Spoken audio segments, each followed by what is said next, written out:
Good morning students. Siddhi Hindi Vidyalaya के इस online classes में आप सबका एक बार फिर से हार्दिक स्वागत है।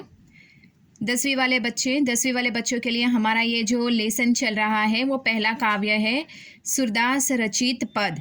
उसमें से 4 पद है जो सिर्फ हमें 3 पद पढ़ने हैं, पहला, दूसरा और तीसरा। चौथा पद हमें नहीं पढ़ना है, वो निकाल देना है। ठीक है, तो यहाँ पे हमने पहले वीडियो में शुरुआत में जो सूरदास है वो सूरदास का परिचय हमने पढ़ा, कहाँ पे उनका जन्म, कहाँ पे उनकी मृत्यु, जन्मस्थल कौन सा है। दूसरे वीडियो में हमने पहला पद पढ़ा जिसमें मैंने आपको बताया कि किस प्रकार से यहाँ पे उद्धव जो है वो श्री कृष्ण का संदेश गोपियों तक लेकर आते हैं और गोपियों को तरह तरह के संदेश देते हैं श्री कृष्ण के, और गोपियाँ ये संदेश सुनकर उद्धव से अपने तरह तरह के उदाहरण को प्रस्तुत करके अपने मन की व्यथा को वो कहती है। जैसे कमल के पत्ते के ऊपर पानी की बूंद छू नहीं पाती है, वो कहती है कि तुम श्री कृष्ण के नज़दीक रहने के बाद भी तुमने श्री कृष्ण के प्रेम को नहीं समझा है, प्रेम के महत्व को नहीं समझा है। इसके बाद दूसरा उदाहरण वो कहती है कि तेल युक्त जो मटका होता है उसके ऊपर पानी की बूंद उसको छू नहीं पाती है। इतना ही नहीं, गोपियाँ अपने आप की तुलना चींटियों के साथ करती है। ये थोड़ा सा रिवीजन है ताकि आपको थोड़ा सा याद आए कि पहले दूसरे वीडियो में पहला पद जो था हमने किस प्रकार से देखा। उसके बाद कल का वीडियो, उसमें हमने दूसरा पद देखा था। तो दूसरे पद में जिस प्रकार से गोपियाँ जो है वो कहती है कि वो उनके मन में बार बार प्रश्न उठते हैं लेकिन मन में ही आकर सिमट जाते हैं। कृष्ण कब आएंगे उस समय को लेकर वो राह देख रही है, लेकिन उनके तन और मन की जो व्यथा है वो और भी ज़्यादा दहक उठती है, जलने लगती है। वो विरह व्यथा की आग में जलने लगती है। इतना ही नहीं, ये जो श्री कृष्ण के द्वारा जो योग का संदेश भेजा गया है, इस योग के संदेश को सुनकर वो काफ़ी दुखी और व्यथित हो जाती है और कहती है कि हम बार बार उनको अपनी रक्षा के लिए गुहार लगाते हैं लेकिन उन्होंने इस बात की भी मर्यादा नहीं रखी। ये थोड़ा सा कल के वीडियो की बात हम यहाँ पे देख लेते हैं। अब यहाँ पे आज जो है वो हमारा अंतिम यहाँ पे पद है, तीसरा पद। अब तीसरे पद में सबसे पहले इसकी पंक्तियाँ हम पढ़ लेते हैं बच्चों। जैसे हमारे हरी हारिल की लकड़ी, मन क्रम वचन नंद नंदन उर, य दृढ़ करी पकड़ी, जागत सोवत स्वप्न दिवस निशी, कानह कानह जकरी, सुनत जोग लागत है ऐसो, जो करई ककरी, सुतो ब्याधि हमको ले आई, देखी सुनी न करी, यह तो सुर तिन्हिम ले सोपो, जिनके मन चकरी। अब यहाँ पे सबसे पहले एक एक पंक्ति देखते जाएंगे, उसका अर्थ और उसमें जो शब्द है वो शब्द के अर्थ भी देखेंगे।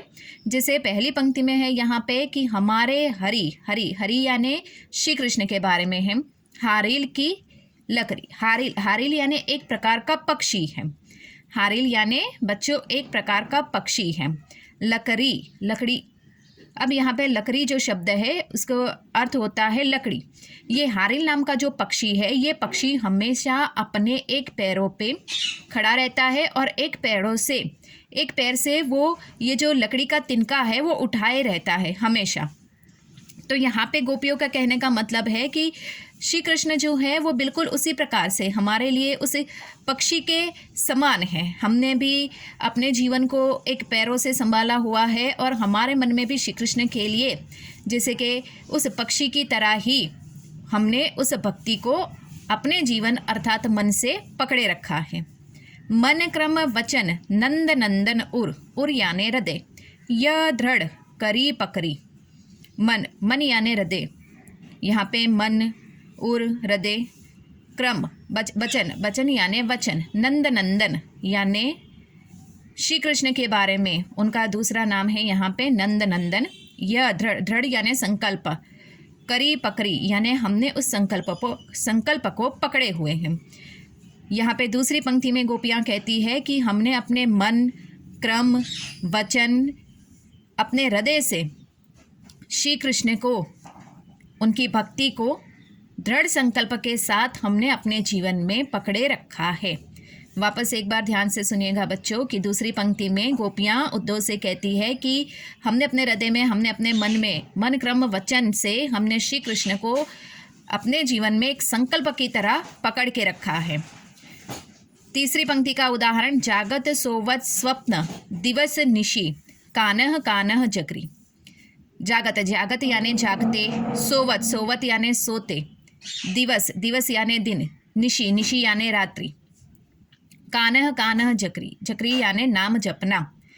तीसरी पंक्ति का भावार्थ होता है बच्चों कि जैसे कि गोपियाँ उद्धव से कहती है कि हम जागते सोते स्वप्न में दिन रात किसके नाम की माला जपते हैं?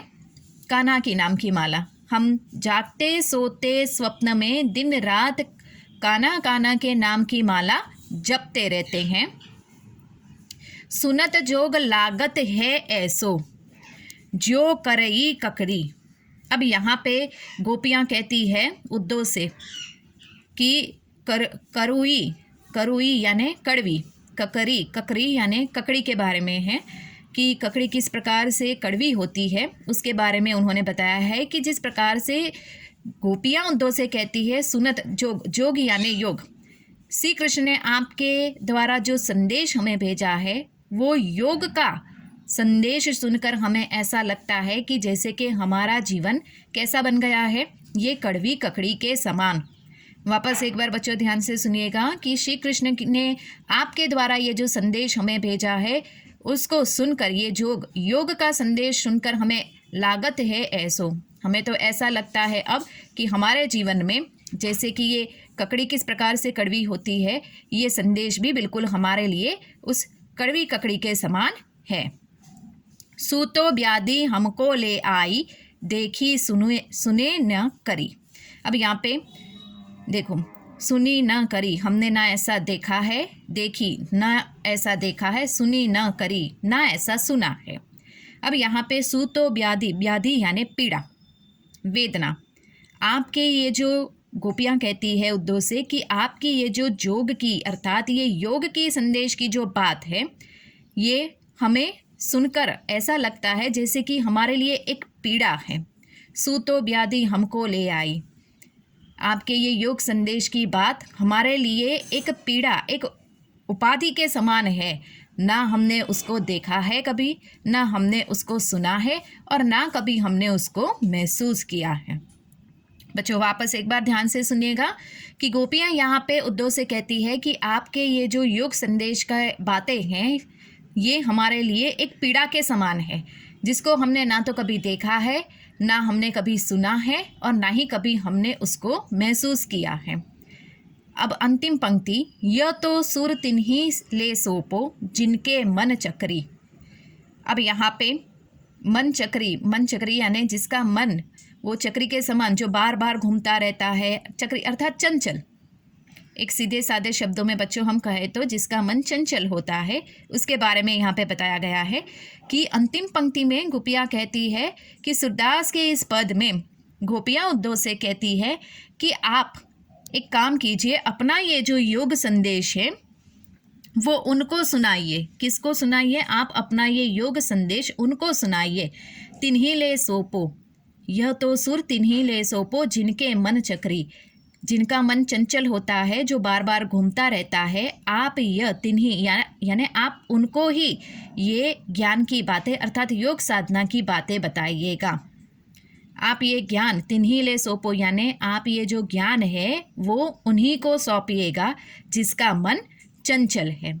ठीक है बच्चों, तो यहाँ पे हमारा ये जो काव्य है ये काव्य के पहला, दूसरा और तीसरे पद का भावार्थ हो चुका है। अब नेक्स्ट वाले वीडियो में, कल के वीडियो में, आगे आने वाले वीडियो में हम इसके स्वाध्याय के प्रश्न की चर्चा करेंगे। Thank you.